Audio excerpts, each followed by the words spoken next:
Hello friends, welcome back to the my new video guys and my YouTube channel. Today friends, we are going to talk about guys battery percentage setting. How can we hide in our Samsung phone?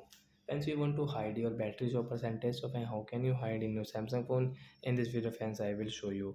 So before starting video friends, first of all go and subscribe the channel, click the bell icon, like my video. So it's now time to start video friends. How can we hide batteries or percentage in a Samsung phone? Open your phone setting and guys scroll it. Friends, you can see notification setting. Friends, tap here and guys scroll again. Friends, you can see status bar setting, means advanced setting. Guys, tap here. Friends, you can see your second option, show battery percentage. So when you can see this right side icon, guys, tap here to hide your battery percent.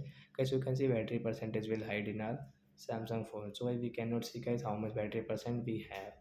So if you want to hide guys your battery percentage in your Samsung phone, so fine, you can hide. So that's it guys, thanks for watching the video, fan. We will meet on next video with new topic. Before going, please go and like the video, subscribe the channel. Bye guys.